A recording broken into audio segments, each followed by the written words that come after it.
Do you ever feel like the big secret is that we are gods?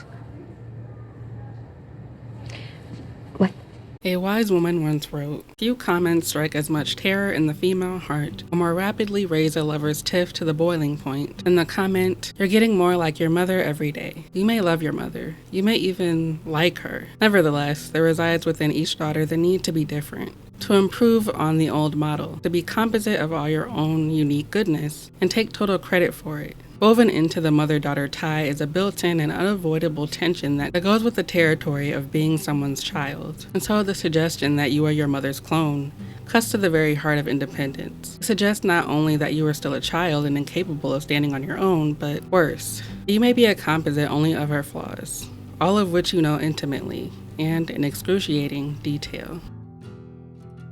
In Mariel Heller's 2024 dark comedy Night Bitch, starring the beloved Amy Adams, a mother and son go shopping in a grocery store where mother runs into a woman named Sally, who took over her job at the art gallery after she left just before the birth of her son. Sally gleefully asks if she just loves being home with her son all the time. Through smiles and laughter, mother tells Sally that she'd love to be happy, but currently, she feels stuck. She rants about how her life has been negatively impacted by toxic gender roles, how it's caused her to become very angry all the time. As an artist, she wants to create work that comments on these toxic norms. But due to being a stay-at-home mom, her brain has turned to mush. This conversation, which we will soon learn was all a daydream, ends with mother stressing about her weight gain and ponders if she'll ever be happy again. When we are brought back to reality, she lies and tells Sally, "Yes, I love being a mom." If you couldn't guess based on that scene itself, this is another movie about the struggles and sacrifices mothers make for their families, and how motherhood is miserable, according to these movies. Unfortunately, the title of this movie is a million times more interesting than anything that actually happens in it. After watching it like 3 times, I kept wondering why they didn't just make this a horror comedy movie.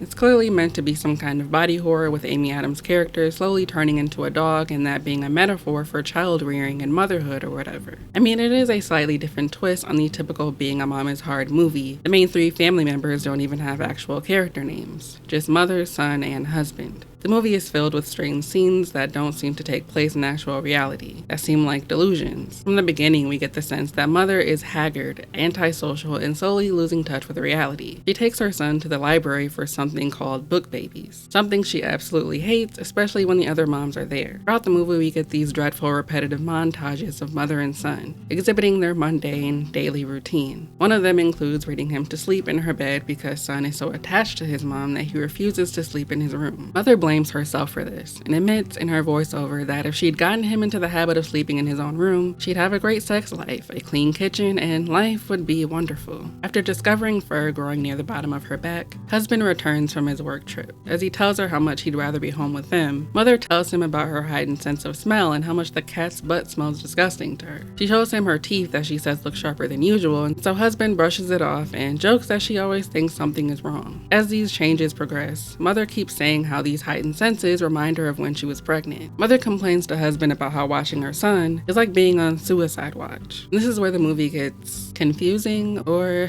rather kind of stupid and annoying. So even though mother is clearly unhappy and tired and bored out of her mind, it is here that husband reveals that she wanted this. Mother quit her job to become a stay-at-home mom by choice. Mother suggests maybe if she could get a part-time job, but husband says it wouldn't be enough to afford a babysitter, and so she says she'll hold off until kindergarten. Husband isn't exactly much better. There's a scene where he offers to give their son a bath, and she's like, thank you. And it's like, girl, why are you thanking him? Don't do that. Mother is so relieved to get a break and thinks she's about to take a nap, but her husband, who can't do anything for himself, keeps interrupting her efforts to relax. When he asks her to throw a towel in the dryer, she growls and goes upstairs and tells him that when he's gone, she does this by herself every day. So I don't completely disagree with what this movie is trying to say. It's just so preachy and didactic.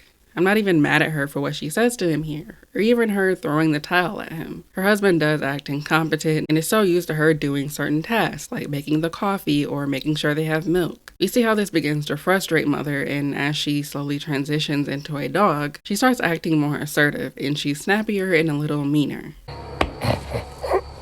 Can you not hear him? What? You fucking do something?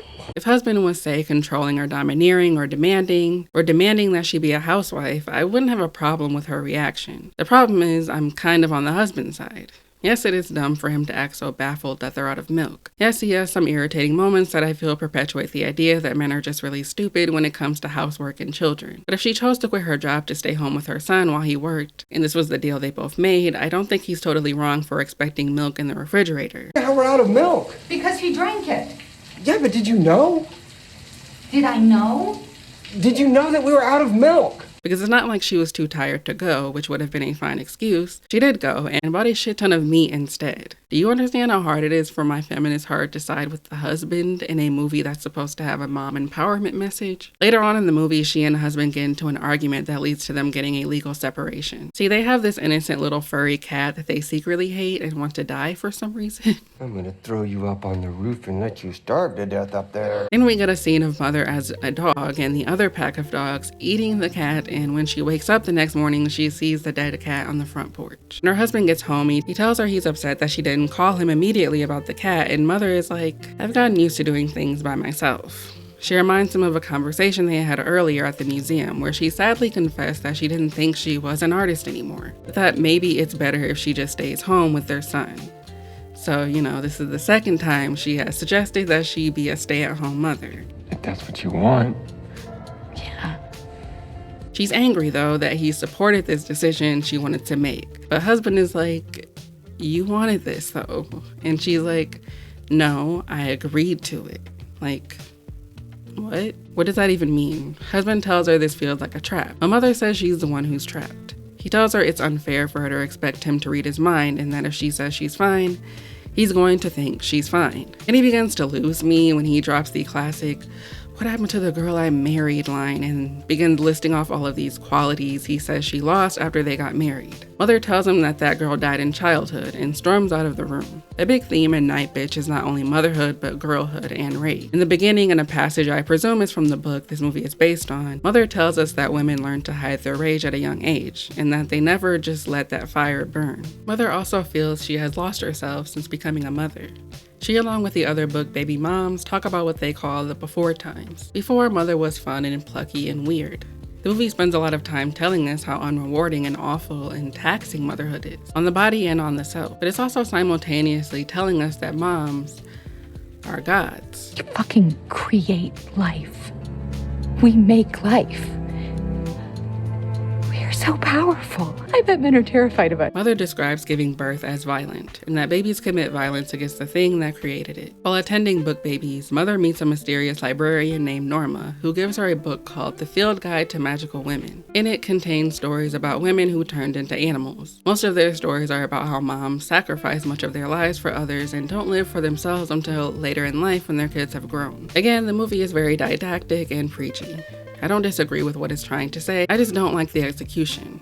The movie is too one-sided and there isn't a lot of room for nuance. To repeat, Mother wanted this. She quit her job willingly and of her own volition, and also doesn't seem to be able to voice her own concerns to her husband, something that isn't really addressed. Why are you so afraid to tell your husband how you feel? If you realize this arrangement wasn't for you, why not negotiate a different plan, one where you could at least have some time for yourself and not be so exhausted? The movie doesn't want to interrogate these things because this is a being a mom is hard movie, and we must sympathize with the mother always. There are some things I like about this movie. I like that it's a movie made by women and based on a book by a woman. Amy Adams, who is a producer on this movie, said she wanted this to be a love letter to moms, and I don't think that's a bad thing. It's just something we've already seen before, and I would argue done slightly more effectively. A movie that I would consider to be a much better update, despite coming out in 2018, is Jason Reitman's Tully, starring Charlize Theron. Both movies have very similar elements to them. They are both about the struggles of motherhood. Both involve a father who isn't as helpful as he should be, and spends every night playing video games. And both moms feel that they've lost themselves. Both actresses gained weight for the role, and both moms have some deep insecurities about it. The difference is that Tully works, and Night Bitch doesn't. For one, Tully isn't about a mom who chose to stay home and then realized she made a mistake.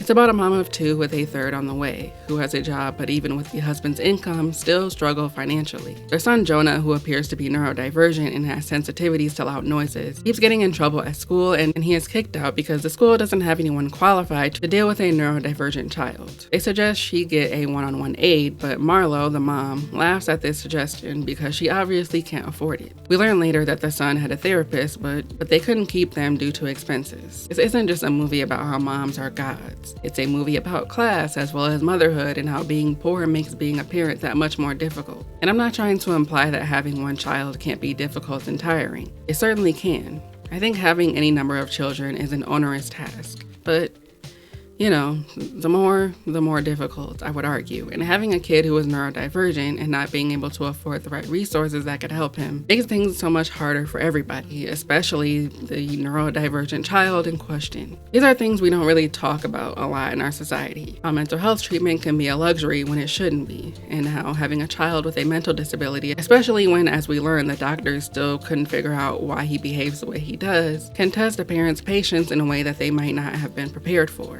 Marlo's husband, Drew, who is the breadwinner, isn't completely useless. Marlo tells the night nanny that her brother gifted to her for their newborn baby Mia that he helps the kids a lot with their homework and reading logs and that he works really hard at his job. Marlo has a hard time saying anything bad about her husband. She says she rode every horse in the carousel before she met Drew and knows she made the right choice. That is sweet, but he does seem to be oblivious to a detrimental degree and spends every night playing video games instead of maybe having sex with his wife or helping with their newborn baby sometimes. And like with the husband in Night Bitch, he is also required to attend a ton of business trips, often leaving Marlo alone to deal with their kids who are absolutely wearing her out. When the night nanny named Tully begins helping with Mia, Marlo's attitude takes a dramatic turn. She starts feeling happier, starts wearing makeup. She apologizes to the school principal for yelling at her before. And most importantly, she's finally getting full nights of sleep. Both Night Bitch and Tully show the gross and ugly side of parenting. There's a scene in Night Bitch where her son literally brings her a turd. Tully features a few scenes of Marlo breastfeeding, pumping, and leaking. There's even a moment where Marlo's breast starts filling up with too much milk, and Tully has to help her squeeze it out. I personally would like to see more of this represented in movies about motherhood or just parenthood generally. It's gross. It's not always cute and adorable. Night Bitch and Tully express how hard girlhood is. At one point, Marlo tells Tully that she worries about her 8-year-old daughter Sarah because she's starting to be hard on herself and says that it doesn't get any easier for girls. Towards the end, when Tully complains about her roommate, Marlo encourages her to lie instead of hurting her because girls don't heal, as she says. Ageism and the fear of growing older are also present in these movies, and Tully tells Marlo that she's ready to move on. Tully, upset, tells her that she won't have that body forever, and that your 30s are gonna hit you like a garbage truck at 5 a.m. Both of these movies stress how much motherhood takes from your youth and how you sacrifice your body as much as your life. There is a lot of truth in that, but it's also very bleak. Tully ends with Marlo and Tully driving all the way to New York one night and getting drunk in a metal rock club. After Tully tells her she's leaving and that she was just here to bridge the gap, she tells Marlo that she should be grateful to have a boring, mundane life where she has to do the same things over and over and over again. And when they drive home, Marlo falls asleep at the wheel, veers off the road, and crashes into a lake. Marlo imagines Tully as a mermaid coming to save her, and we cut to her in the hospital. Similar to Night Bitch, Tully was just a figment of Marlo's imagination. Tully was Marlo's maiden name, and Marlo was in fact suffering from extreme sleep deprivation and was having delusions. Drew is shocked to hear this as he thought she was doing better. When Drew goes to speak with Marlo, he apologizes and says he should have noticed something wasn't right, that he should have been there for her more. They both agree that they love each other and their family. Listen, I get the messages of these movies in an objective sense. Tully is about a woman learning to let go of her younger self and appreciate the mundane because it's something most people can hope for. Night Bitch is about a mom turning into a dog as a metaphor. When mother and son run around and act like doggies, literally, like eating out of dog bowls, her son finally starts sleeping in his own room. This dog transition is what helps her get through this rough time. We get flashbacks of Mother's mother, and we see that she also went through the same thing. Wonder what that's supposed to mean. After Mother and husband separate, Mother goes to find herself in a very rushed montage in a movie that is quite slow and at times very, very boring. This separation and time for self-care pushed Mother to create an art project centered on motherhood. She made paintings of the book baby moms and made taxidermy animals and whatnot. Husband congratulates her and apologizes for not telling her to continue being an artist and says that he fucked up. They kiss and make up, and the movie ends with Mother giving birth to a baby girl. You get it? She was pregnant the whole time, and the daughter was causing her to have this change. And it was this final scene that propelled me to finally make this video I had been sitting on for so long. While Night Bitch carries with it a heavy-handed message about how moms are godly because they create life, it's so obsessed with that message that it can't show what moms can actually be like when their kids begin to overwhelm them and tire them out. Night Bitch is vague about what the family's financial situation is. They live in a nice suburban house, but can't afford a sitter, so who really knows? But like with Tully, none of these families can afford therapy or nannies. They aren't getting much help from the government, as the mother mentions during her Moms Are God speech. And in the case of Night Bitch, her resentment towards her husband would realistically manifest in her taking that resentment out on her child. I'm not saying every stressed out mother is bound to be abusive, but it's not exactly surprising or uncommon. Both moms are clearly suffering mentally, and Mother tells us in the beginning that she is angry all the time, that she has so much pent-up rage that she's never let out, and it comes out as her turning into a wild dog. These movies are about how motherhood takes so much from the mother, but there aren't too many mom movies that show how this can sometimes end up falling on the children. Something the amazing Bell Hooks often talked about in her work was the hidden horrors that mothers inflict on their children, and how this idealization of motherhood ignores the fact that women can be just as violent as men. In her book, The Will to Change, Men, Masculinity and Love, she says, quote, "Feminist idealization of motherhood made it extremely difficult to call attention to maternal sadism, to the violence women enact with children, especially with boys. And yet we know that whether it is a consequence of power dynamics in dominator culture or simply a reflection of rage, women are shockingly violent toward children. This fact should lead everyone to question any theory of gender differences that suggests that women are less violent than men. In patriarchal culture, women are as violent as men toward the groups that they have power over and can dominate freely. Usually that group is children or weaker females. Like its male counterpart, much female violence toward children takes the form of emotional abuse, especially verbal abuse and shaming, hence it is difficult to document. Maternal sadism must be studied, however, if we are to understand the roots of adult male violence toward women. Maybe you haven't heard it put that way before, but you shouldn't be stunned to hear that moms can be extremely violent toward their kids. We all know they can be. Many people had abusive parents growing up, and we know growing up, even with a single mom, doesn't necessarily mean that you will be spared that kind of trauma. Many of us may not have had abusive relationships with our parents in the most extreme sense, but we definitely have parents who were toxic, unhealthy, neglectful, or passive. When it comes to mother-daughter relationships, it is pretty much an accepted inevitability that all daughters will hate their mothers at some point in their life, or sometimes for the rest of their life. We've all met a girl whose mom sounded so horrifying that we went home and hugged our mom for maybe not being the best, but not being that bad. We all know the story of Dee Dee Blanchard or Jeanette McCurdy's mom, or Joan Crawford or Susan Smith or Andrea Yates. Mothers who abused and exploited their children and mothers who murdered their own children. These moms' stories are well known, and we all view them as exceptional stories of moms going against their nature. But still, we understand on some level that yes, moms can be abusive too, but for some reason it's not really an issue we tackle or unpack very much. As someone who grew up with a single mom and a house full of women, I've always been obsessed with mother-daughter relationships.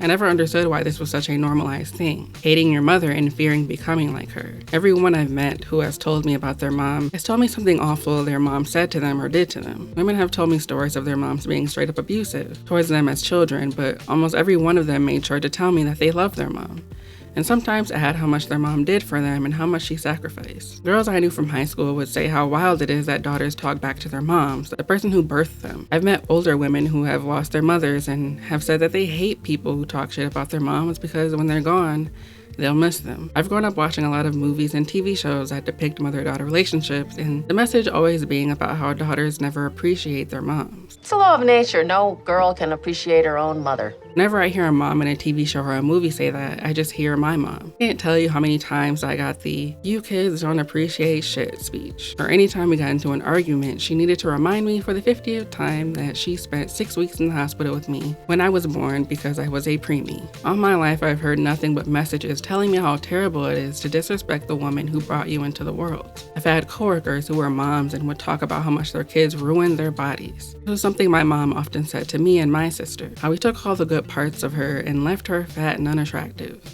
according to her. What's funny is that whenever people ask me if I have kids, they are first surprised that I don't have children at 26, and two, they usually end up encouraging me to have kids anyway, often saying if I met the right person, I might change my mind. It's something I've never understood. Most parents I know seem to dread parenting, but if you tell them you're planning to opt out of that experience, they respond shocked and confused. Some women say they didn't feel like women until they became mothers, and this idea causes us to view childless women as not woman enough. Even though motherhood will apparently be miserable struggle and I will lose myself in my mind, I should still want this because this is what makes women amazing. Not only are these messages extremely gendered and ignoring non-binary and trans people, and the fact that even cis women sometimes don't have uteruses, and it's really gross and harmful to place a woman's overall worth on the ability to create a human being. These messages are also glorifying motherhood, putting them on this pedestal that they shouldn't be on. Even if a mother is healthy and stable and loving and practices gentle parenting, that mom is still a human being, not a god. And there's no one who understands this more than daughters.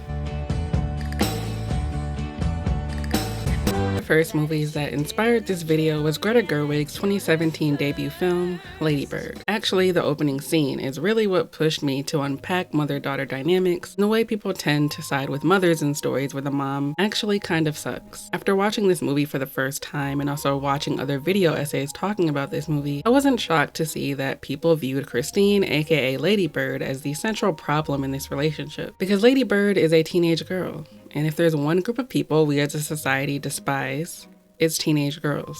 And this shows up in mother-daughter dynamics. Despite the fact that teenage girls drive popular culture and are responsible for the success of many a boy band, including the Beatles, including music and movie franchises like High School Musical, teenage girls are treated as the bane of society. Anything that has a strong teen girl fan base is relentlessly mocked and derided by everyone, even women. If a movie franchise like Twilight becomes extremely popular and makes a lot of money, people, usually men, respond by treating said movie or show or boy band as if its popularity will be the downfall of society. Even if it's something genuinely bad, it can never just be brushed off as another bad movie. There are tons of films that have large teen boy audiences that are horribly written and stupid, like the Transformers movies, but there weren't masses of women online mocking boys for being into it. Those movies were seen as good fun, whereas dumb movies targeted towards girls are held to a different standard. And if that movie doesn't appeal to men, it must be destroyed and buried and shouldn't be allowed to exist. You see this in the reaction to the Justin Bieber craze. Teenage girls have almost always been portrayed as vapid, vain, shallow, selfish, mean, bitchy, and stupid. It's like the default trope that pops up in a lot of teen media. We are always kind of set up to despise certain female teen characters for having these qualities. And one of the best ways to get an audience to hate a teen girl character is the relationship she has with her mom. In the show This Is Us,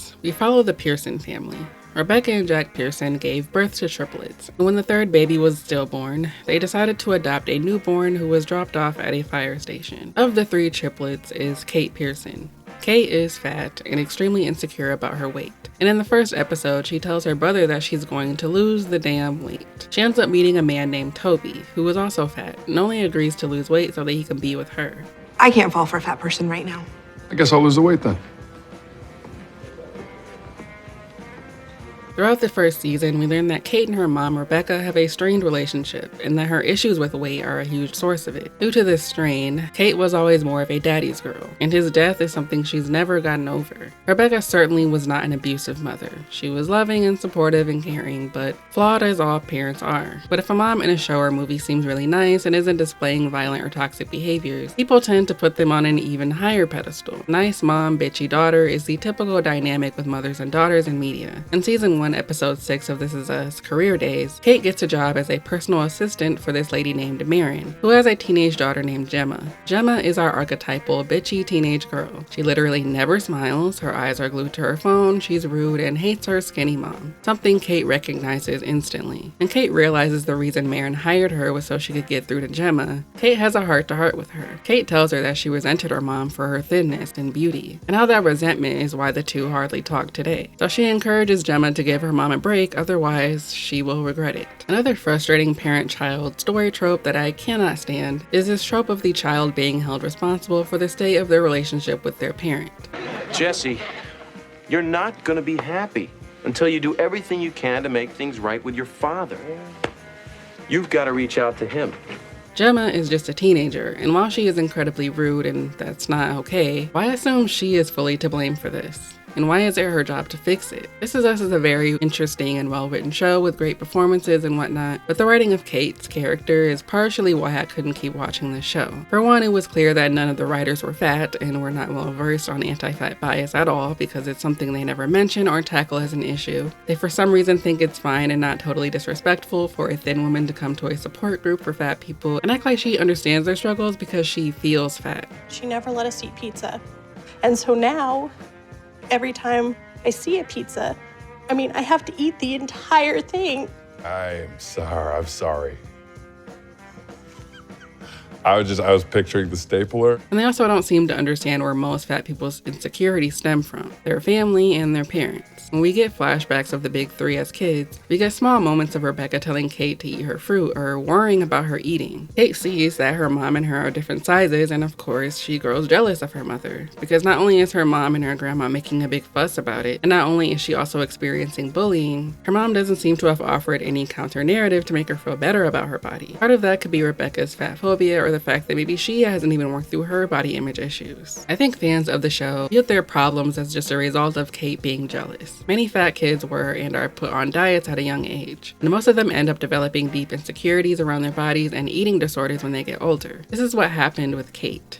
She lost some weight during her teen years due to an ED, but people can't empathize with a bitchy daughter who was mean to her mom, ignoring the fact that daughters who become attached to their dads become attached because they aren't getting what they need from their moms. Something that is so common and pervasive with mothers is body policing. Mothers usually see their daughters as extensions of themselves, and many mothers fixate on their daughters' appearances. Moms are notorious for projecting their body image issues onto their daughters and then wondering why their daughters hate their bodies. In Demi Lovato's Simply Complicated documentary, she talked about her struggles with bulimia and anorexia. Demi was severely bullied in middle school and was fat-shamed by a group of mean girls. This pushed her to get homeschooled instead, and it's here where Demi says her ED started. Demi's mom, Diane, who was a Dallas Cowboys cheerleader, admits that she didn't know what to say to her or what advice to give her at the time because she herself was also obsessed with being thin and perfect, and feels she may have passed on those harmful ideas to her daughters.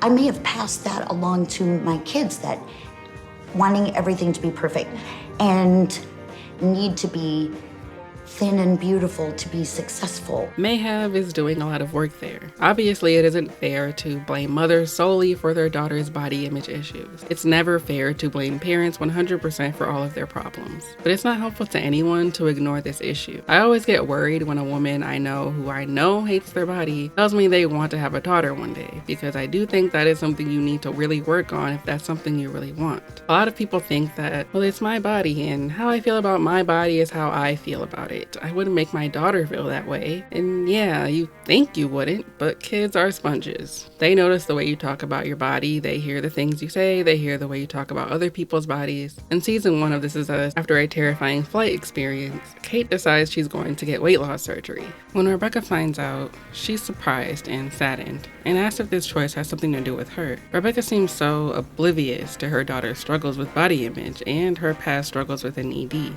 She may not have intended to do harm, but the fact that she's so surprised shows how distant their relationship has been for most of Kate's life. And I'm sorry, but that is worthy of criticism on Rebecca's part, and she should feel a little guilty about that. Now, what about moms who aren't so loving and supportive, who have favorites, and daughters who never felt loved by their mothers? In 2017, the miniseries Little Fires Everywhere premiered on Hulu. The series starred Reese Witherspoon, Joshua Jackson, my husband, and Kerry Washington. A story about class and motherhood, the story starts with a mother and daughter, Mia and Pearl, moving to Shaker Heights, Ohio, and renting a house owned by Elena Richardson, played by Witherspoon. Elena, a journalist, is married and has 4 children. Lexi, the oldest and the golden child, Trip the jock, Moody the nice guy, and Izzy the outcast. When I was watching this show at the time it came out, to my complete unsurprise, a lot of people fucking despised Izzy because she hated her mom.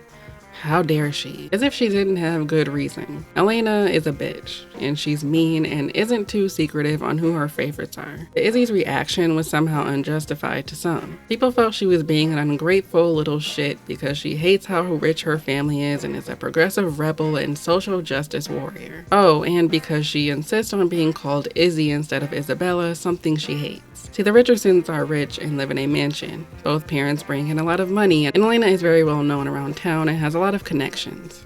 Izzy, who is often made to be the scapegoat and is constantly fighting with her mom, hates her family for how they treat her, and even Moody. Both Lexi and Trip are the favorites, and this is clear to both Moody and Izzy, but Izzy gets the real shit end of the stick. A great deal of us have passively accepted the theory of birth order, which surmises that the order in which you are born into a family can determine how you will turn out. Of course, that one child is the black sheep. They're a middle child, and the middle child always gets ignored. It's all in God's plan. We don't interrogate how parents, and in this this case moms, are a large part of what produces these results we have deemed as natural and preordained. There is nothing natural about how Izzy is treated. It is not Izzy's fault nor the fault of the birth order. It is the fault of her parents.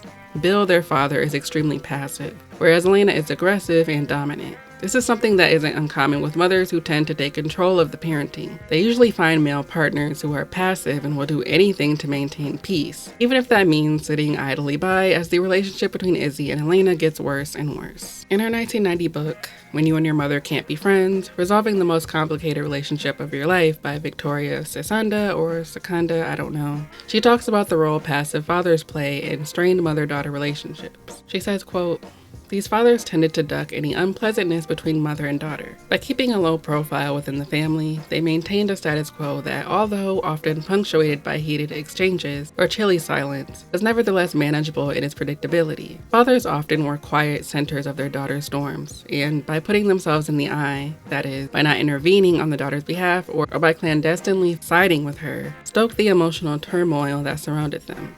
In an effort to make waves in their passiveness, they nevertheless often created emotional hurricanes. This is the exact dynamic we see play out in Little Fires Everywhere.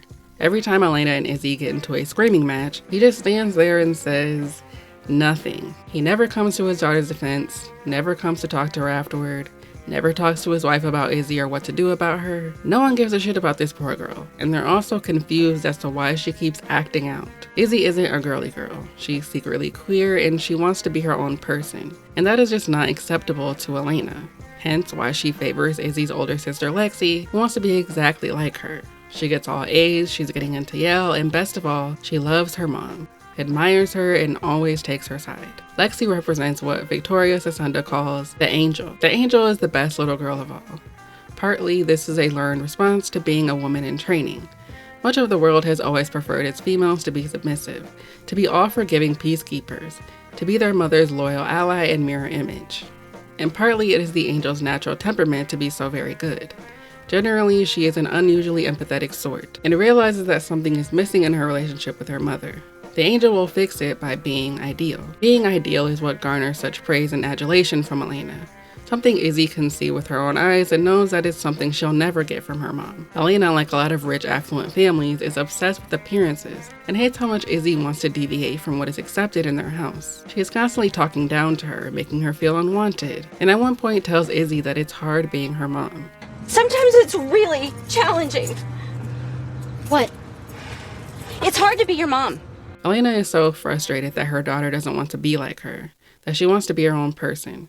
She's so frustrated that she can't even do one basic thing, which is just call her Izzy. Why can't you just call me Izzy like everyone else? Because it's not your name. Lexi, Moody, Trip, everyone else gets a nickname. You're not everyone else. Something very simple and something that wouldn't upset her. But she can't do that. The very idea that a child would suggest they be called something else is too much for some parents. To ask to be given the same respect we are expected to give them is blasphemy. During a scene where the family is preparing for a family photo, Elena demands Izzy go and put on her kids. When she refuses, she screams at her. And Daddy says not a damn thing. The thing is, Little Fires Everywhere isn't on Elena's side. And that includes the book, which I did read. The season ends with Izzy running away from home after her mom confessed almost getting a smishmortion with her and telling her she didn't want her. But Elena quickly turns and feels guilty and tries searching for her. We are not supposed to side with Elena, yet many people still did anyway, because no matter how abusive a parent is, a disrespectful child is always worse. You kind of see this in the reaction to Christina Crawford's memoir, Mommy Dearest, in 1978. Christina Crawford, who was the adopted daughter of old Hollywood actress Joan Crawford, alleged that Joan was an abusive alcoholic, not long after Joan died in 1977. Admittedly, I don't know a ton about the specific details of this story. I would like to do a bigger deep dive into it one day, but right now, I'm more interested in the things I've heard people say about this whole story over the years since I've learned about this. On YouTube, there is an old 2001 Larry King interview with Christina Crawford, where she talks about the book Mommy Dearest and the movie adaptation, and the abuse she endured from her mother. When you would be hit as a child, it would be for things like not picking up my clothes, saying no, a look, An attitude. The top comments on this post are filled with people who doubt Christina's allegations and feel that Joan was unfairly maligned by her public statements. Someone commented, "I've never been a Joan Crawford fan, but I've picked up enough about her over the years to believe that she adopted a viper. Girl, you had a good life. Wish it could have been me. I had real abuse. Like, seriously, you was blessed." Some of the other commenters felt sympathy for Joan Crawford, one of them implying that it's suspicious for Christina to have come about this after her mother's death. It's very easy to write a book about your mother when she is not around to defend herself, which is funny because, like, well, yeah, duh. Coming out against your abuser who had a shit ton of money, fame, and adulation after they've passed makes a lot of sense. I don't know why people love painting that as suspicious. Going back to the first comment I read, I love how they just say that they're not even a fan of Joan Crawford, but feel that the bits of information they've gathered throughout the years is enough proof to discredit Christina's claims. Now, I don't think this is solely a mom bias. It's also a parent bias. So I don't want to generalize about an entire generation of people because that's not fair. And I don't like when older people do it to younger generations, but I've personally worked with a lot of Gen Xers. I rarely work with people my own age. Why? I have no idea. My mom is a Gen Xer, and I also enjoy a lot of media that was popular with that generation, mainly shit from the 90s. I'm not like an expert, but I feel like I have a bit of an understanding of Gen Xers and the way they think about abuse, especially parental abuse, because it genuinely disturbs me, but also makes me really sad. To elaborate on that, I'm going to reference an old episode that I remember from the now canceled AfterBuzz podcast. In 2017, Ryan Murphy came out with a show called Feud, starring Jessica Lange and Susan Sarandon. The show was a dramatic reenactment of the shooting of the 1962 classic Whatever Happened to Baby Jane, which starred Bette Davis and Joan Crawford, two well-known actresses who for decades, even after their deaths, were rumored to have some kind of feud. At the time, I was deep into a lot of Ryan Murphy projects like American Horror Story and American Crime Story, so I was very eager to watch this. Back when I actually cared to watch TV shows live, I was also a frequent listener of the AfterBuzz podcast. They covered so many shows and they were so consistent, even when some of the hosts really sucked. But I do miss that podcast sometimes, mainly because the host would sometimes say some of the most baffling things you've ever heard of. For example, in the review for the second episode of season 1 of Feud, they go on a tangent about Christina Crawford when Kevin Undergaro, the host, who is married to Maria Menounos, who created this podcast, throws some shade at Christina, and when one of the co-hosts asks him to drop the tea, he goes on a rant about Christina Crawford basically being an ungrateful, whiny child, and that even if you were abused, you need to just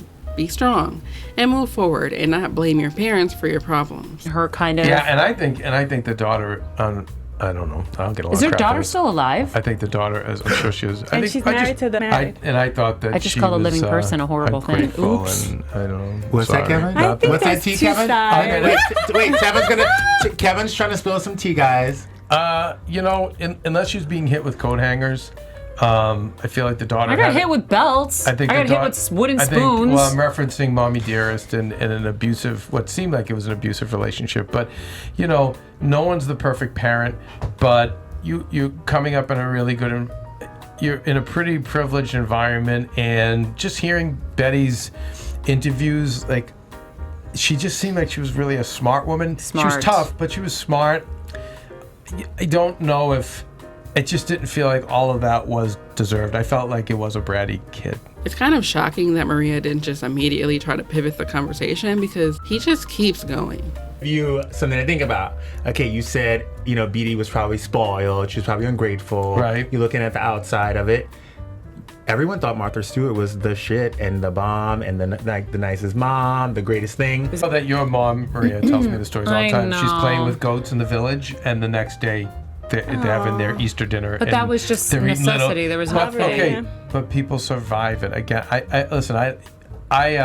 Who here's worked with underprivileged kids? I have. I'm going to tell you. And kids that came out of the projects and had nothing, and if whatever they had was crackhead parents, and all of it. And so I'm always, even when I have kids at AfterBuzz come and complain to me about mom and dad, I'm like, okay, slow down now. Let's see. You get your bills paid. You've gone to the best education. Listen, I get you don't understand because you haven't seen the other side. Let's go look at the other side. and then let's come back to this. So I should clarify, because for some reason you can't criticize anyone anymore without people assuming that you're trying to cancel them. But like, I'm not trying to cancel this man. I literally do not care about him or his wife. I'm using this conversation as a prime example of that Gen X apathy that I am constantly seeing in the older people that I've worked with throughout my life. Because during this conversation, he does the classic Gen X thing where he's like, well, I got abused because we were out of milk, but I mean, it's not like it wasn't justified. I got smashed in the face for spilling milk. Yeah. But they really had no more milk. It was like, that was how much stress. Now, once my father, oh my God, he was on his deathbed crying over this stuff. And a lot of these parents that, again, I've seen is that they're so successful, right? But they grew up with nothing. And then when they see the kids have everything and are complaining about little, they get angry. Yeah. And again, if you're not older, mature enough, and evolved enough to go, okay, I get what's going on here. Yeah. I need to keep myself in check. So I'm just saying. But that, like, what? When I hear people say stuff like this, it makes me so sad because it's clearly just a coping mechanism. My parents were struggling. They have a right to take their financial frustrations out on me, the child. After all, I was born. That was probably so fucking hard for them. Also, I love him mentioning Betty Davis as if her word is the end-all be-all. Like, dude, Betty Davis was born in 1908. I doubt that she had any progressive or nuanced takes on child abuse. I mean, the woman was smart and talented, but she did not grow up in the house with Christina, so why the fuck does her word mean anything? Just because someone seems nice in person or at work doesn't mean they are abusive and unstable in private. Like, people are so one-dimensional in their understanding of abuse. Someone doesn't have to have the words abuser written in Sharpie on their forehead to be an abuser. People contain multitudes, and those people know not to show that side of themselves to people outside their home. When I was doing my rewatch for 90210, I got into the Again With This podcast, which covered the entire series years back. I've listened to it a few times because it's enjoyable. The hosts are funny, and I like that they were feminists and criticized the show with a more left-leaning angle. However, they also exhibited a lot of that apathy that I cannot stand. If you listen to the podcast, which you should, it's good. I have nothing against these women, but in almost every episode, you can hear them complaining about the ways the teen characters talk to their parents. They're always griping about a tone, or how if they spoke to their parents that way, they'd be shot dead or something. I don't know. I will say, like, if you're busted, like, underage drinking, you're not the one who gets to take a tone with your parents, Brenda. Just like, fine. Like, you're 16. Not only that, fine. Point made. Like, oh. Was it? I don't like to think about what would have happened to me if I tried that shit. Point made? Yeah, my mother would be like, just to make sure, why don't you go to your room and stay there until you're 53 years old? Yeah. That noise right there that she makes, which I've made 1,000 times too, like that is the reason that I could never be the parent of a teenager, because that teenager would get slapped into next week. Yeah, pretty much. I don't know how mothers put up with it. Thank God. It's amazing I'm still alive, frankly. Yeah, me too. It's this weird bias towards parents that no matter how they treated you, they were right and you were wrong, and if they took care of your basic needs, you don't get to grow up and complain. Kevin's argument doesn't make any sense. It's not as though he's disputing anything she's saying. He's simply saying that she shouldn't be saying it, but that her mom gave her a big Hollywood job and this is the thing she gets. It's sad because you know that sentiment was probably beaten into him and other people from his generation. Like, on some level, I get where the apathy comes from, because you realize it was the only way they knew how to deal with their trauma, by dismissing it and not recognizing it as trauma. That's why some of them wear it as a badge of honor.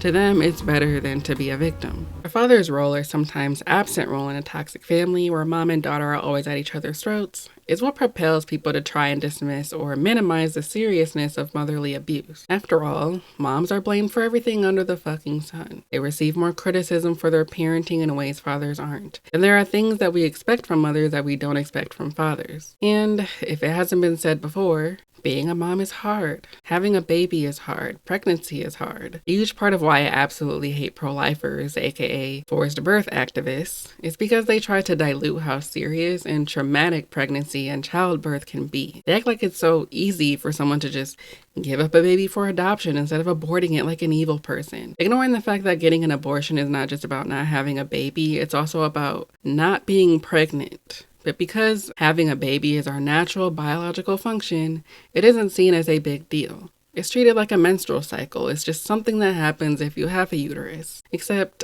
I take a period over pregnancy any day. Yes, many women have smooth pregnancies, but many don't. Yes, many people are able to give birth and bounce back like nothing, and some are severely traumatized by the experience and fear ever going through it again. Pregnancy is tiring and sometimes can be disabling. Pregnant people are fired for being pregnant all the time. Not to mention the fact that we live in a horrible country that makes it super difficult to be a parent, let alone a mother, unless you possess a lot of wealth. There are so many things that make being a parent hard.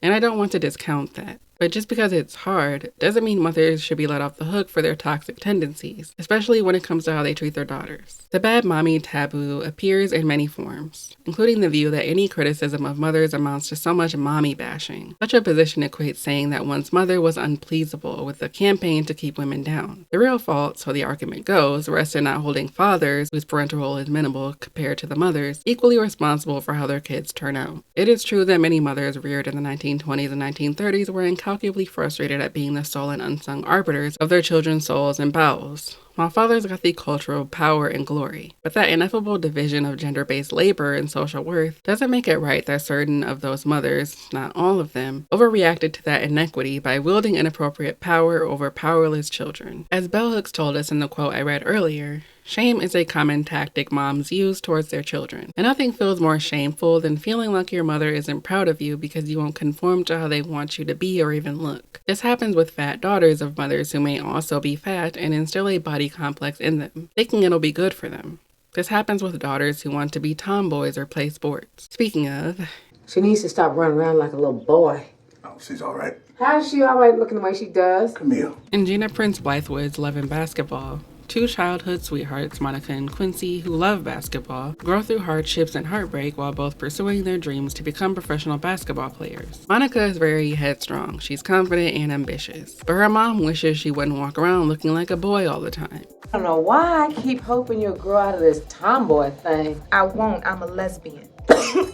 Like with Izzy, Monica has gotten used to her mom being critical of her. But this only pushes Monica to rebel more, except for this one night. Monica, Quincy, and everyone at school get ready for the prom. Monica's older sister, Lena, played by Regina Hall, helps her get all pretty for the dance. Monica's mother, Camille, has become accustomed to seeing Monica's hair in a ponytail or cornrows, and so when she sees her hair down and styled with makeup on, her face lights up in a way Monica has probably never seen before. She's so elated at how beautiful her daughter looks, and tells Lena to get her grandmother's pearls.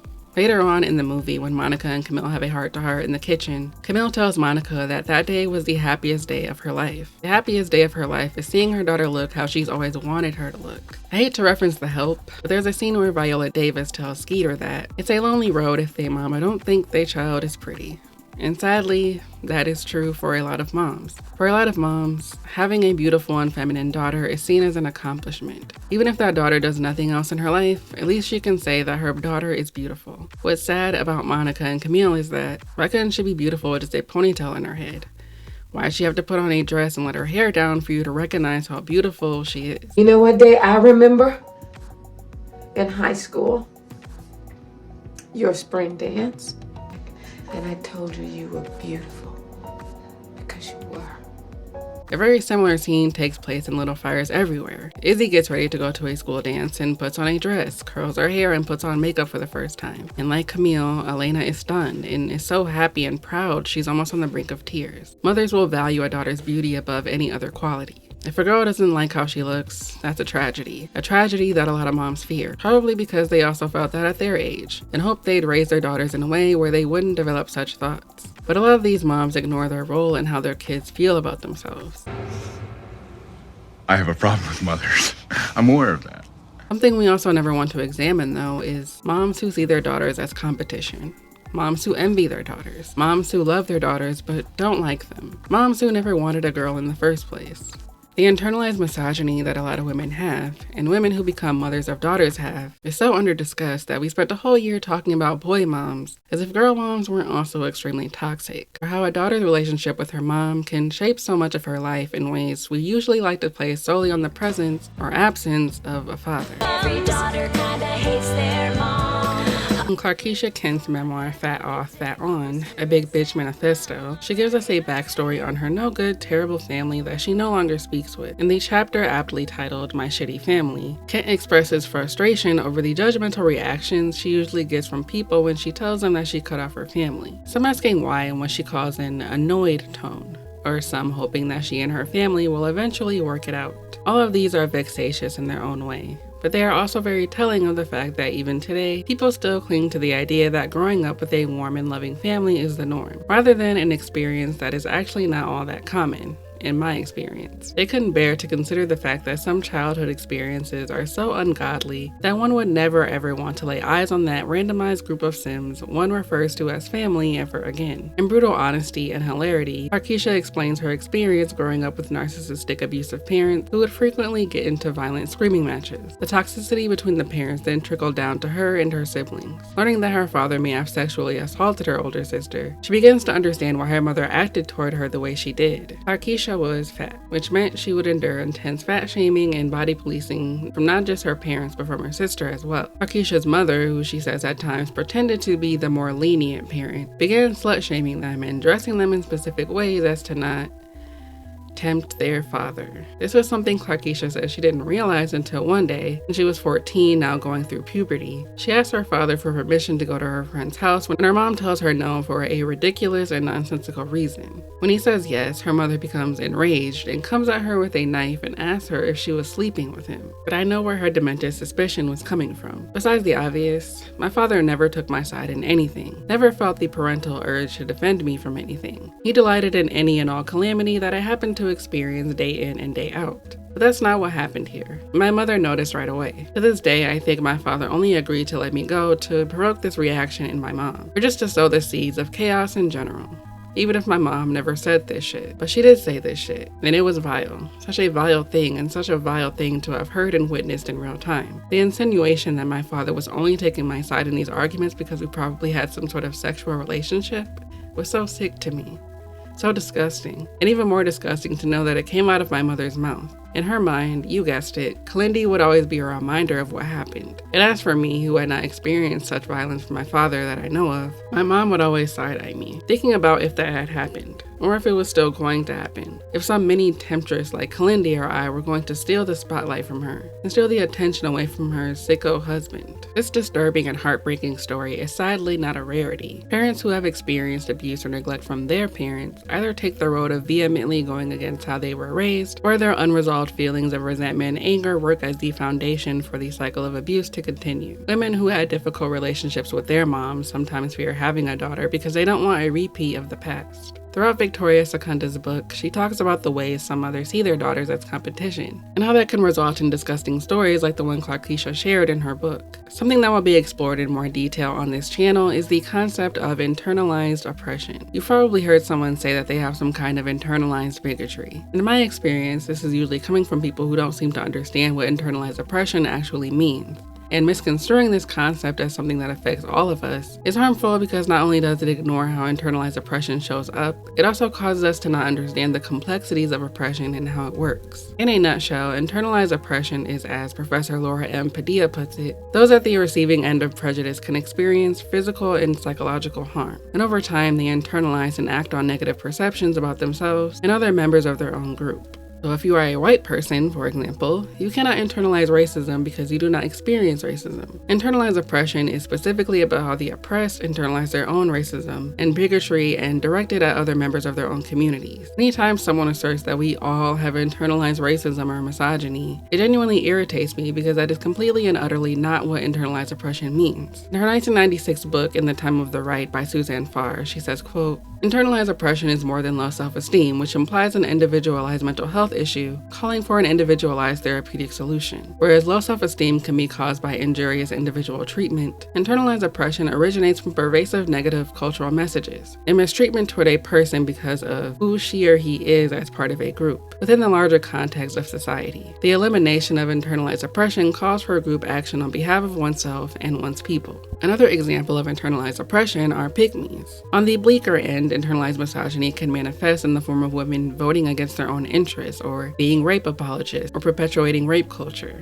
This isn't to say that if you've been guilty of any of these things that you're an irredeemable piece of shit. The saddest thing about internalized oppression is that it's kind of unavoidable. Even as someone who grew up poor but also grew up adjacent to middle class white people, and I had to learn how to code switch as to not scare the whites or have them presume that I am not as intelligent as I actually am. I, along with people in my family, looked down on black people who couldn't do that, and in our minds, made us look bad. Understanding internalized oppression means letting go of the idea that belonging to a certain marginalized group by default makes you some kind of progressive activist who fully understands their own oppression in its entirety. For example, people sometimes think that men who grew up with single mothers have more respect for women and are less likely to be sexist. This isn't really true, because as discussed earlier, women enact violence on those with less power than them. As Bell Hooks lays out in The Will to Change, single mothers who have sons sometimes feel they need to make up for the absence of a father, and will be less nurturing and caring towards their sons with the idea that it will toughen them up. Even women can internalize patriarchal values and toxic ideals of masculinity. In toxic mother-daughter dynamics where a father is present in the home, moms will sometimes view their daughters as competition for the father's attention and affection. In the case of Clarkeisha Kent, her mother knew that her husband was capable of such harm, but instead of leaving him and getting her daughters away from a predator and an abuser, she made his predations the responsibility of her daughters. In another chapter, she talks about how her mom purposely bought her oversized and unappealing clothes as to hide her developing body from her gross husband. She would call us fast and refer to our bodies as sinful and tempting. Gotta love those purity politics. And as some backward solution in her mind, she would make us cover up at every turn, as if that would do anything. But especially on nights that my father was home from working a 12-hour shift at the state's special needs facility that just so happened to be a maximum security prison because this is America, where he happened to be a psychiatric nurse. In shows like Beverly Hills 90210, with the family dynamic between the Walshes, Cindy, the mom, while typically disagreeing with Jim's strict parenting, complies in the unfair treatment of her daughter Brenda when she and Jim make a big fuss about her having sex with her boyfriend and not giving two shits when Brandon has sex with some girl that we literally never see again. There are times where Brenda does call out her parents for being sexist, and Jim defends his bias by contending that it's different for girls. Throughout the Brenda years, we see how Jim and Cindy consistently view Brandon as the more responsible of the two, merely because unlike Brenda, he participates in extracurriculars, has a part-time job, a driver's license, and a car. If you didn't watch season 1, maybe you'd think this was justified. But if you did watch season 1, you would be sure to remember how Brandon got into a drunk driving accident and ended up in jail. Like, he almost killed somebody, and they never explain how he got his license back so fast. And don't forget, Brenda and Brandon are both honor students. It's not like Brenda is a slacker and Brandon is the one on top of his game. Going back to the slut-shaming angle, Brenda literally only dates like 3 men during her duration on the series, and Brandon has a new girlfriend almost every episode until he and Kelly start dating in season 5. But Jim and Cindy are so concerned and freaked out about Brenda having sex with her boyfriend. They have sit-down conversations with her about it. We see the parents discussing it in private and getting into arguments about it. So when Brandon is seeing the new girl of the week, their world doesn't come crashing down in the same way. One of the most underdeveloped relationships on 90210 is the relationship between Brenda and Cindy. Cindy is the typical housewife with no life and hardly ever any plot lines. In fact, I'm pretty sure she gets one, and it's the 17-year itch from season 1. Outside of that episode, she's either in the kitchen baking something or in the garden with the maid. But when it comes to her kids, Jim does all the disciplining, and even though we can see Cindy next to him during these moments, she may as well not be. During that conversation between Camille and Monica in the kitchen in Love and Basketball, Camille recounts a story of her father bringing home a bunch of pizzas after she'd already made this elaborate dinner for the entire family, and chides her for not having a backbone. It's not being a caterer, so your husband can feel like a man knowing his woman's home cooking and ironing his drawers. It would have been nice to see Brenda and Cindy have a moment like this. Brenda was pretty headstrong and outspoken, unlike her mother, and you would think someone as bold as Brenda would have told her mother to speak up for herself. As much as I love Cindy because she is kind and patient and has qualities that can make for a great mom, sitting by silently as your husband rules over the house can create a sense of strong resentment in children, especially daughters who might look down on their moms for what they feel is just weakness. This also affects the relationships between siblings, as stated in the last part. Children know when their parents favor one child over the other, and this creates animosity between siblings who should be blaming their parents for why they might have a complicated relationship and not each other. As intended, the ones who are favored are more likely to side with their parents and even choose them over the siblings who have been deemed outcasts in the family. But if I can give one thing to Cindy, she doesn't appear to have any jealousy toward Brenda. She encourages her to travel the world and not let life pass her by. And even though they don't have enough scenes together, nor do they have any closure whatsoever, Cindy was always there to support her when the writers cared. But some girls aren't so lucky. I want to go where culture is, like How New in the York, world did I raise such a or at least snob? Connecticut or New Hampshire, where writers live in the Get woods. into those schools anyway. Mom! You can't even pass your driver's test. Because you... In Greta Gerwig's Lady Bird, a young teenage girl by the name of Christine dreams of leaving Sacramento, California to be somewhere with more culture. Her mother Marion scoffs at this and calls her a snob. The movie opens with a scene that tells us everything we need to know about this relationship. Something that will become a pattern as you watch the movie is the way Marion seems to enjoy cutting down Lady Bird at every chance she gets. Now, she weaponizes things against her as a form of manipulation. Your father's company is laying off people right and left. Did you even know that? No, of course you don't, because you don't think about anybody but yourself. Christine, you can't leave your room like this. I didn't. None of these things were put away right. They aren't nice, I put Christine. my clothes now. away. Your father doesn't have a job. Some of your friends' fathers could employ your father, and they're not going to do it if it looks like his family is trash. You understand? Do you think I like driving that car around? No. Do you?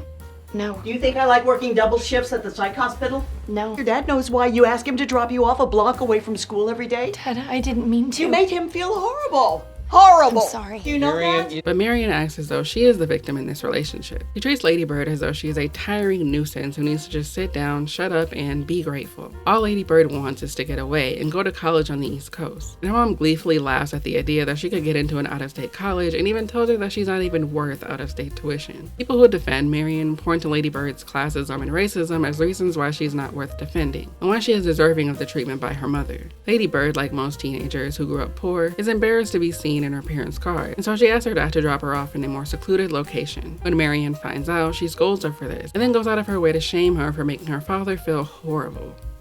Horrible. Then there's the scene where she gets mad at Miguel for getting accepted into a college that she feels he got due to affirmative action or something. I do find it funny the way people judge teen characters sometimes. Lady Bird is a lot, and yeah, she can come off as very snobby and rude sometimes, but like, do y'all think y'all were likable as teens? I expect teenagers to make mistakes and be ignorant, and I expect adults, especially parents, to be more mature. Marion is extremely emotionally immature and is always catastrophizing. Mentally, she doesn't seem very stable, and she may think she's a great parent because of how hard she works for her family, but she is not supportive of Lady Bird. As with Izzy and Elena in Little Fires Everywhere, Marion rolls her eyes at the suggestion that she should call Christine Lady Bird. And because this movie, while good, does still uphold the being a mom is hard narrative, she leaves a voicemail for her mom telling her that the name she gave her is a nice name, which isn't a bad thing. But it's kind of positioning teens who insist on being called a different name as spoiled, disrespectful brats when it's really not that deep. But the name thing is the least bad thing Marion does. In almost all of their scenes together, Marion is belittling her, tearing her down, and is constantly telling her that she will not amount to anything or get into the college that she wants. She likes to lord all of these sacrifices she makes over her head, and is obsessed with exerting control over her daughter in any way, shape, or form. If she isn't getting any support or care from her mom, she turns to her dad and secretly applies to a university in New York.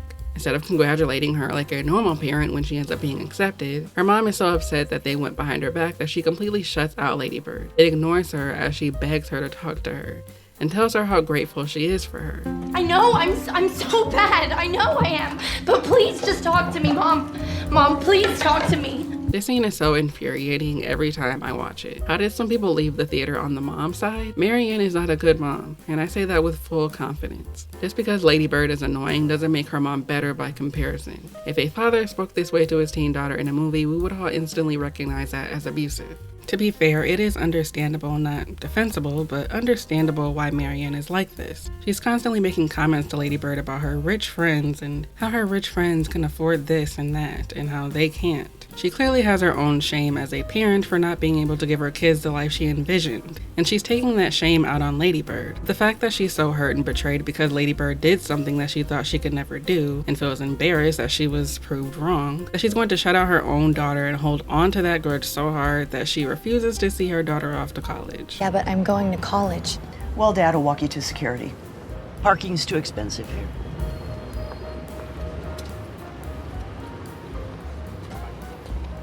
As a classic child-free person would say, none of us asked to be here. Yes, you made sacrifices. Yes, Lady Bird is a little ungrateful, but that is so petty and mean. When we take Marion's side, we are saying that not only moms, but parents are allowed to be mean to their kids because of how hard they work for them. In any other kind of relationship, we would identify this as toxic and abusive. But when it comes to our parents, we're supposed to accept certain types of behavior and gloss over major red flags, because to not do that is to go against one of the core tenets of our society, which is to honor thy father and mother. And part of honoring your parents is forgiving them regardless of an apology or a heart-to-heart conversation. You must always forgive, because ultimately they created you. And to not forgive is to be a self-absorbed ingrate. That's why people hated Izzy. The problems that befall teenagers are never taken seriously by most adults. For some parents, specifically those who have to work paycheck to paycheck to make ends meet, will dismiss and scoff at their kids' struggles because to them, what do they have to be upset about? It's not like they have any bills to pay. With Izzy, it's not hard to dismiss her problems because they seem menial compared to the life she is privileged enough to live. Even though she is afraid to come out to her family because of how ignorant and bigoted they are, and her mom continuously makes her feel unloved and unwanted, at least she was lucky enough to be born with a silver spoon in her mouth. The same attitude crops up in the Hulu show Shrill, starring Adie Bryant as Annie Easton in this semi-autobiographical comedy based on Lindy West's nonfiction book of the same name. Set in Portland, Oregon, we follow a young fat millennial journalist as she slowly begins to gain confidence after realizing that her size should not stop her from wanting more for herself and her life, and that she doesn't have to settle because the world feels she should. Shrill is one of the first shows to depict fat people in sex scenes that are meant to elicit laughter. It's one of the first shows to center a fat person who isn't sad and depressed and isn't trying to lose weight. But as with other stories that center fat women, Annie has mommy issues, and those issues relate to her past insecurities with her body. In episode 5 of season 1, Article, Annie releases an article titled, "Hello, I'm Fat." An impassioned piece about her experiences with fat shaming, how her mom inadvertently made her hate her body, and how she's done apologizing for her size and will no longer be ashamed of being fat. The piece goes viral, and she receives a ton of as well as some defensive reactions from the likes of her boss and her mom. She's upset that her daughter, in her eyes, told the entire world that she was a horrible mother, and is hurt that Annie didn't speak to her first. When Annie lays into her about being controlling, her dad gets upset and defends her mom, asking Annie if she understands how hard her mother works to take care of him, and basically calls her a brat. Dad, I'm just defending You know how hard your mom works? She busts her ass all the time for everyone. And you were acting like a little brat, thinking about yourself. Your mom thinks about everybody. Can't you see that? Dad, I'm sorry, but you have to admit she's on my back constantly, and I never... Yeah, fuck! Throughout the last 2 seasons, Annie and her mom get into awkward back and forth about her mom's casual fat phobia, and her mom feeling like she can't say anything to Annie without her getting upset. Relatable. In a way, Annie's mom is similar to Rebecca in the sense that they both clearly meant well, and have a hard time understanding that having good intentions doesn't always equal healthy results. I read your article, and I know I'm the horrible mother who forced you your whole life to eat healthy and exercise. The concept of forgiveness is loaded with guilt. To forgive implies that you must overlook all those assaults on your spirit, as though they never happened. And it also means you are not entitled to your anger. You are a sinful person for being mad at your mother. For most people, forgiveness occurred long ago. Children, even the most horribly abused of them, automatically forgive their parents. It's how they keep mommy all good. But forgiveness does not ease or prevent psychological and emotional wounds. You say you forgive your mother, but still you can't seem to break out of the patterns of childhood. Forgiveness isn't enough. It may not even be suitable. Your only mandate is to understand her, and to stop expecting the stuff of which dreams are made, that she will turn into a saint. You don't have to forgive her. You don't have to love her. You don't have to admire her. You don't even have to like her. But you have to know and accept her as she is. Does this mean you have to fall into her arms? No. It means that you have to grow up and see her not as your savior or arch enemy, but simply a person. Neither idealized nor vilified, but real. Not easy, but altogether possible. This is why a lot of older adults are baffled by younger people cutting off their parents. It's an option that they didn't think they had. They were taught to always see the good in their parents in spite of their wrongdoings, no matter how severe. And when they decided to have their own children, they expected the same loyalty. This is something that is unpacked in Jeanette McCurdy's memoir, I'm Glad My Mom Died. Jeanette's mother, who was responsible for pushing her into an acting career she never wanted, was a narcissistic, emotionally immature woman who was struggling severely with an ED that she willingly passed on to her daughter. From the time she was a child, she was having to memorize lines, dance routines, and impress grown adults in the industry in the hopes that she would one day become the star her mom wanted to be. And though she succeeded and ended up on a hit Nickelodeon sitcom, her mother's death began to put things in perspective for her. Jeanette came to the heartbreaking realization that her mother inflicted a kind of manipulation and abuse that would take years of therapy to heal from. Part of the healing process was understanding and appreciating how much her mother's death had finally freed her to live her life as she wanted. Why do we romanticize the dead? Why can't we be honest about them? Especially moms. They're the most romanticized of anyone. Moms are saints, angels by merely existing.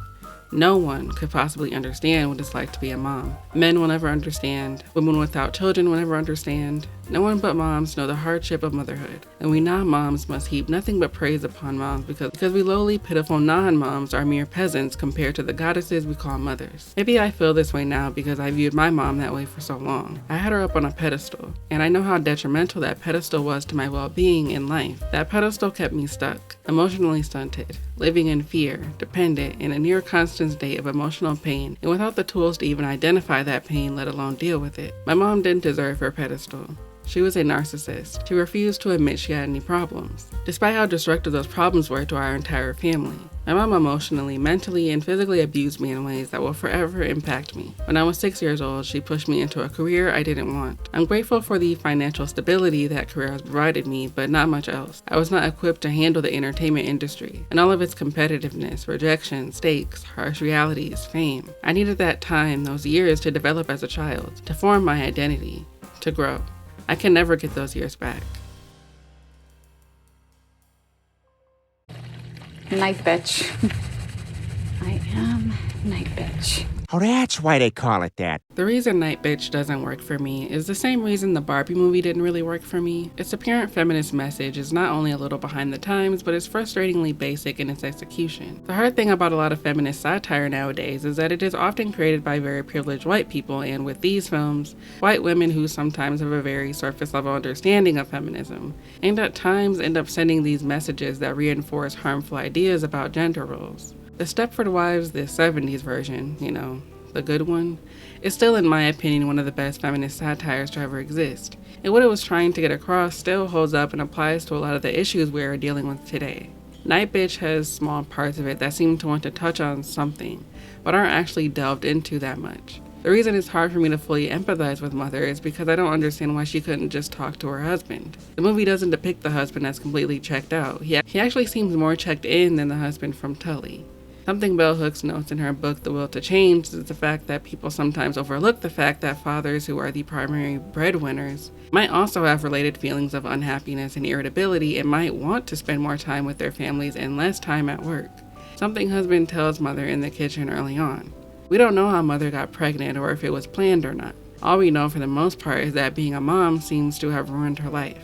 But the movie can't commit to whatever this message is about motherhood being bullshit because it turns around and tells us that the reason women are powerful is because they can create life. Reducing women to their ability to have kids is not feminist, nor is it empowering. I think pregnancy and childbirth is fascinating, and while I'll probably never know, I can imagine going through that can be a very emotional and transformative experience. And I don't ever want to dismiss that, especially in a country that doesn't actually care about mothers and their struggles as much as they do about unborn babies. But there are so many issues that pregnant people, and in this case women, have to deal with that aren't really represented on screen. Being a bored housewife is one thing, but what about mothers who do work and are still expected to do a majority of the housework? Returning to that scene where Mother refers to watching their son as being on suicide watch, her husband tells her that it's better than to leave him with those, quote, awful ladies at that awful daycare. So even though they're apparently hard up on money, they're too good for a daycare. But what about families who don't have the luxury of foregoing daycare? We judge poor families for certain choices they make in raising their kids, but don't consider the reasons why and how it's usually not much of a choice. Both Night Bitch and Tully slightly touch on body image issues and these moms' unhappiness with their recent weight gain. This is another topic that is treated as an acceptable normality. The way we body shame pregnant women and women who have just given birth while at the same time telling women that it is their duty to have children. Men make sexist jokes about a woman's vagina being irreparably damaged from pushing out a baby. You know what the hardest part is to me, though? The part I just can't wrap my brain around? The loosening of the vagina and the worry that your guy will never like fucking you again because it's cavernous now and not... Sorry, go ahead. Obviously, this is mostly just the aftermath of living in an extremely anti-fat society. Pregnant women, like a lot of fat people, experience not just body policing, but food policing and concern trolling about their health and the health of the baby from the people around them. I'd personally love to see a film tackle the way our culture responds and treats pregnant women, or how even when we are trying to dictate what makes a real woman, we also want women to know that whatever it is will also be the thing that takes away our identity and attractiveness. Our culture can't decide whether or not motherhood is incredible or miserable because, frankly, being a parent in America is nearly impossible for most people. Giving birth alone is a risk in a country with a horrible maternal mortality rate, most egregiously among Black women. Surprise, surprise. We have powerful politicians wanting to force people into a life that they may not want or be able to afford, and don't care about how that almost always falls the hardest on the children they claim to care so much about. The idealization of motherhood harms mothers as much as it harms the children of toxic and abusive moms. And it would be nice to see more media that presents a portrayal of mother-daughter relationships that aren't so one-sided and treat both women as full and complex human beings. One of the few movies to do this well is the 2003 Disney remake Freaky Friday. Freaky Friday, starring Lindsay Lohan and Jamie Lee Curtis, is about a mom and a daughter learning to empathize with each other and understand each other after literally walking a mile in each other's shoes. Hannah, played by Lohan, is a not like other girls girl who is constantly in and out of detention, is in a rock band, has a crush on Chad Michael Murray, and fights with her little brother who she feels her mom is too lenient on. In a bit of a subversion for Disney films of this time, Hannah and Harry have a dead father instead of a dead mom, and now their mom Tess, a psychiatrist, is planning to get married to their soon-to-be stepfather Ryan. Hannah isn't particularly excited about this, and doesn't seem interested in even being a part of the family. Maybe part of that is due to the fact that her mom doesn't support her musical ambitions, and doesn't view it as a serious priority in Hannah's life. We see that Hannah's English teacher is an asshole who purposely targets her due to what we learn later is an old grudge he has against her mom for rejecting him back in the day. But Tess doesn't believe Hannah at first and thinks Hannah is just being Hannah, a rebellious troublemaker. Objectively, Hannah is a stereotypical mean, angsty teen, but really, her attitude and her frustration with her mom is actually quite valid. It's not just angst, she's frustrated that her mom, who does not attend school with her, thinks she knows more about what's going on in her life than she actually does. An ex-friend turned nemesis, Stacey Hinkhouse,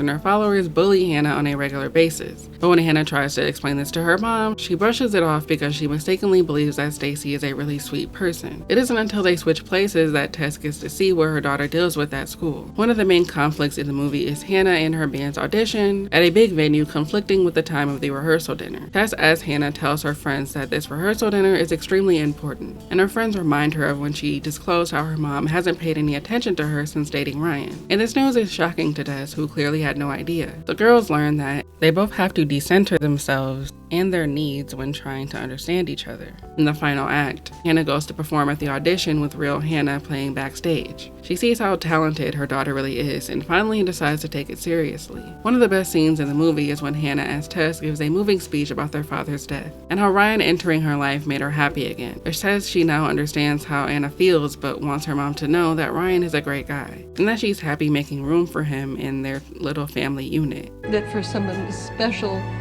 as Ryan, that we would all just make a little room. Anna really wanted her mom to know that. The movie ends with both of them having a healthier and loving relationship.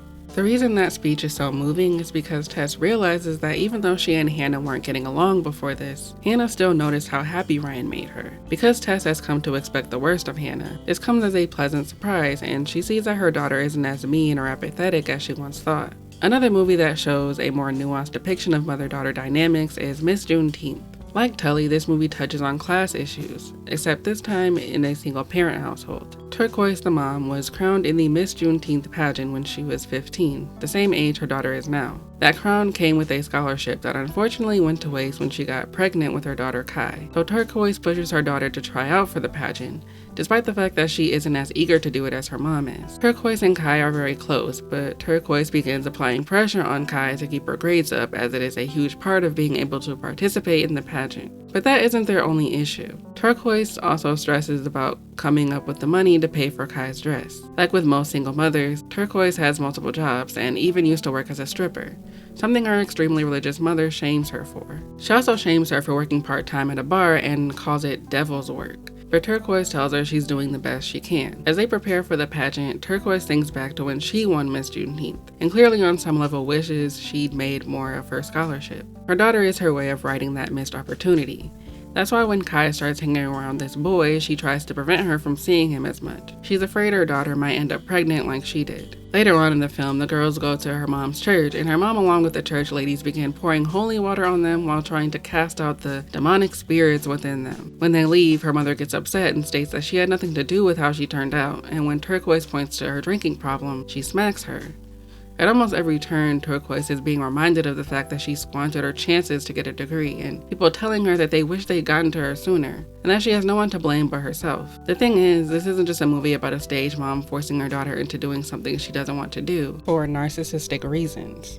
They are poor, and Turquoise sees this as the best way for her daughter to have a chance to go to college. Turquoise, like a lot of parents, has good intentions, but she's coming at it from the wrong angle. In the end, Kai ends up doing the Phenomenal Woman poem by Maya Angelou that her mom did when she was in the pageant, but does it in her own way. And even though she doesn't end up winning, her mom is happy and doesn't want her to feel guilty about anything. Movies like this and Freaky Friday show what is possible. It is possible to show a mother-daughter relationship heal and grow, and it is possible to show the humanity in both women, not just uplifting one over the other. When we decide to uplift moms while portraying teen girls as ungrateful, annoying monsters, we are once again pitting women against each other. Going back to 90210, in Perfect Mom, we see that Kelly's cool mom has completely parentified her daughter due to an addiction to alcohol and cocaine. After an embarrassing night at a fashion show, Kelly reads her for filth, in a loving way. So maybe you should just stop worrying about what you look like and start figuring out who you are. I can't be everything to everybody. You don't have to be. But when you're a drinking mom, you are nothing to nobody. And from here, the two develop a much stronger and healthier bond. Her mom stays sober for the duration of the show, and even though Kelly goes through some changes, we'll get to it someday, their relationship only continues to grow throughout. What you said to me, Kel, really hit home.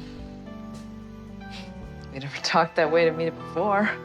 A rare example of the parent being called to change instead of the child, and the child being positioned as the one giving wisdom to the adult rather than the other way around. With that being said, that can also include stories about bad mothers. One of the best pieces of media that brilliantly examines mother-daughter relationships and the cycle of abuse is Gillian Flynn's Sharp Objects. Sharp Objects is my favorite Gillian Flynn book. I personally think it's her best, even better than Gone Girl. And the miniseries was really good and very faithful to the book. The miniseries, which also stars Amy Adams, follows a middle-aged journalist who is recovering from an addiction to self-harm and a recent stay at a mental facility and is sent back to her hometown in Missouri, where she reunites with her estranged mom, Adora, and her half-sister, Emma. Camille Preaker, who is also a functioning alcoholic, has returned to report on a recent murder and disappearance of two young girls around the same age as Emma. This story, Camille learns, hits closer to home than she thought when she learns that her mom knew the two girls and spent time with them before they went missing. Learning this, Camille tries to tread lightly around her mom, who is prone to angry outbursts and elicits unstable behavior like pulling her eyelashes when she is anxious. But when Camille sees how spoiled and attached Emma is to her mom, she grows jealous, and it begins to remind her of her childhood, before Emma, when her other sister Marion was still alive. Marion died around the same age as Emma, and as Camille remembers vividly, she was always sick, and her mom always tending to her, taking care of her, holding her, and showing her love and affection, something she didn't show to Camille. It's not as though Camille didn't know why. It was because she wouldn't let her mom take care of her in the way she did with Marion, and now Emma. As you may have predicted, Camille eventually finds out that her mother has Munchausen syndrome by proxy, and was slowly poisoning Marion until she died. Halfway through the story, Camille learns from her stepdad, Alan, that Adora's mom was relentlessly antagonistic towards her when she was a child. She was physically abusive, mentally unstable, and neglectful. Towards the end, Adora tells Camille a story of her mom taking her far into the woods and leaving her there barefoot.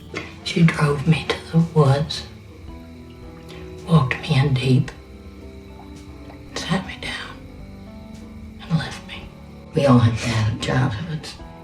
At some point, you have to forget it, move on. Anything else is just selfish. Not receiving proper love and attention from her mom culminated in Adora seeking attention, praise, and pity by any means necessary. What better way to earn sympathy than having a sick and now dead child? To a much more extreme degree, Camille is a lot like Izzy. She is being exiled and neglected emotionally by her mom because she won't be what she wants her to be. In the book, Adora outright tells her this, saying she tried to love her, but she was just so difficult, whereas Marion was easy. Due to this broken relationship, Camille has become a depressed alcoholic who doesn't think she is a good person. It's just that whenever I'm here, I feel like a bad person. Well, I didn't mean to. You never mean to do anything. and yet you cause so much hurt. Ah! Look what you've done. She makes me feel as if I've done something wrong. As if I'm a bad mother. She's felt her whole life that the reason her mother didn't love her is that she was a bad person. I must be broken if my own mother can't love me. You can't get close. That's your father. And it's why I think I never loved you. And in a way, that is how we occasionally react to people who have cut off their parents or condemn their parents. It couldn't be your mom. She gave birth to you. It must be you. You must just be ungrateful. You must not understand how much your mother sacrificed, or that she didn't exactly have the best upbringing herself. Everyone around town who knows Adora thinks very highly of her because she is able to maintain two identities. One in public where she is friendly, kind, and generous, and as a dead child that she can forever milk sympathy from. But in private, she wasn't so loving. In one of the chapters, Camille tells the reader that she doesn't think Adora actually even likes children, and how when people were around, she would lavish Camille in hugs and kisses. But as soon as they were alone, it was like it turned off like a switch, and it left Camille confused and guilty, thinking she'd done something wrong. Sharp Objects is amazing because it analyzes why some people choose to have children, how it's not always an altruistic choice as we so often like to assume about any person who decides to have children, and how people are inclined to believe that women are inherently more nurturing and loving and don't suspect sinister behavior even when there are tons of red flags. The glorification of motherhood and parenthood keeps children stuck, as Jeanette said. It keeps them from understanding how they may have been abused or manipulated, and it keeps them from seeing how that relationship has negatively affected other areas of their life. Some people might begrudge those who have cut off their parents. You should always keep in mind that doing that is one of the most difficult decisions a person can make. It's not something someone does on a whim. There are so many people who still keep in touch with their parents who have done some fucked up shit to them. That is how powerful the unconditional love we are taught to have for our parents is. And a lot of parents don't even register how they use that to their advantage. Yes, being a mom is hard. Being a parent is hard. But having a parent can be much harder. Does it get better with your family? Maybe when I'm older like you. No. Not really. So, a word that I learned recently was adultcentrism. Shout out to the YouTuber ThoughtBug who made a great video about discrimination against children and the way children are treated on reality TV. Adultcentrism is very similar to adultism, and as I was doing a small bit of research on this, what I've gathered is that adultism mostly refers to the ways older adults discriminate against minors and children. It's essentially ageism, but in reverse, where teenagers and children are not seen as smart or as competent as adults. Now, ageism does technically mean discrimination of someone based on their age, but usually when we talk about ageism, we are talking about older people, not younger people, because of, adultism, which ensures that a lot of people won't even consider the fact that teens and children are kind of an oppressed group of people who are seen as inferior to their adult counterparts and are widely reviled in our society. Adultcentrism and adultism have a lot of parallels, but adultcentrism seems to specifically address the discrimination against children and how adults are seen as more trustworthy, moral, competent, and more mature than children. Listen, you little wiseacre. I'm smart, you're dumb. I'm big, you're little. I'm right, you're wrong. And there's nothing you can do about it.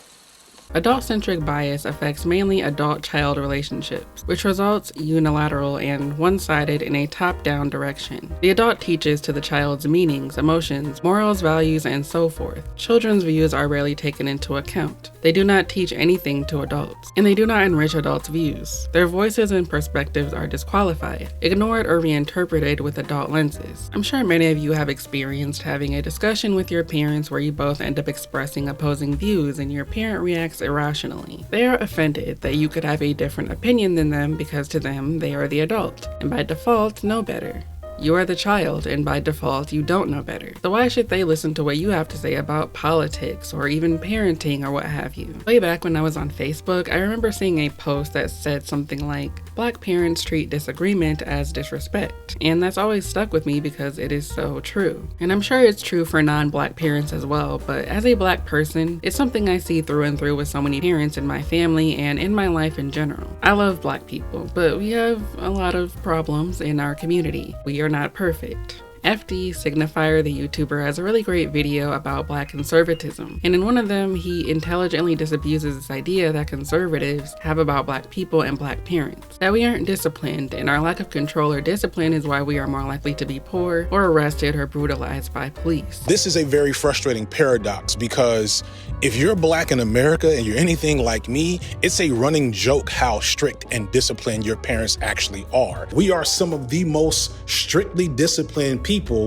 in the country by a wide margin. It's a meme.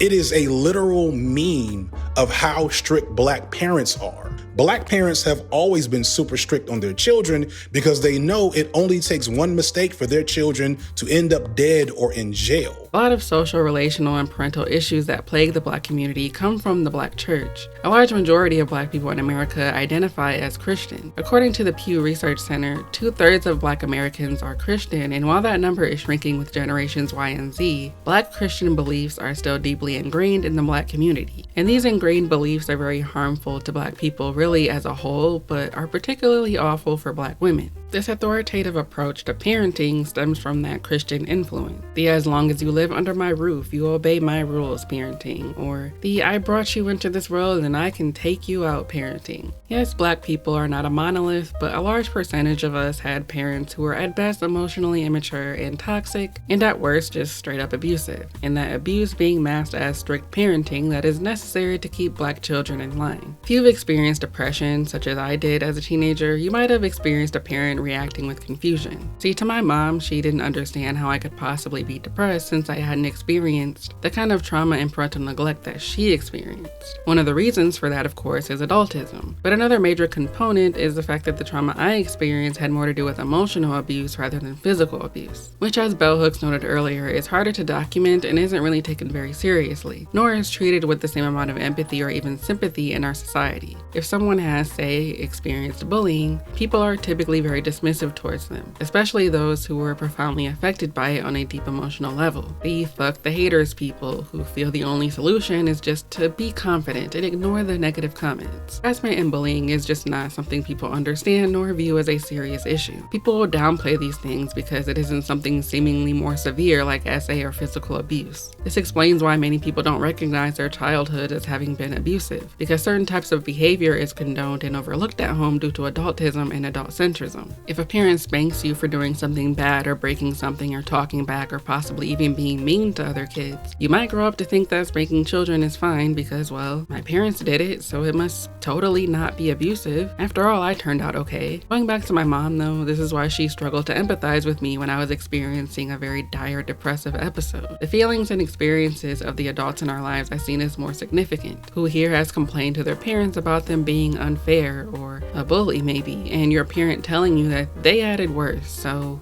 shut up, child, your experiences and problems don't matter. I am the adult, and I am not as toxic as my parents were, so you should be more appreciative, because your childhood is a cakewalk compared to mine.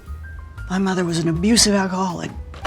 Additionally, adultcentrism and adultism is why there are still people who defend corporal punishment. Even though objectively most people would disagree with the notion that a husband has a right to slap his wife if she disobeys his requests, when it comes to children, many people, even progressive people, will readily defend spanking as a form of punishment. Why? Because children are seen as inferior. Pam Bozanich, who was the prosecutor for the Menendez brothers trial in the 90s, famously said in her closing statement, "I believe that there are people who have experienced abuse and went on to live successful lives and didn't murder their parents instead." I'm paraphrasing, but that toxic sentiment stems from the fact that a lot of older people were physically abused by the adults in their lives, and many of them didn't go on to murder their parents. Maybe they're doing generally okay in their adult life, and so they don't recognize how that normalized and overlooked form of abuse may have negatively affected them in insidious ways. But they don't view it as a genuine kind of violence that can lead to trauma. My mother was extremely anti-fat, and if my mom decentered herself in those arguments and actually took my opinion seriously, we could have had some deep conversations that could have led to healthier thinking around how we talk about our bodies. You can't do that when you think you are superior to someone and thus feel that that young person's perspective is moot. At the end of the day, a lot of this can be attributed to living in a capitalistic, patriarchal dominator culture that promotes the idea that people with the most power should rule over those with less power.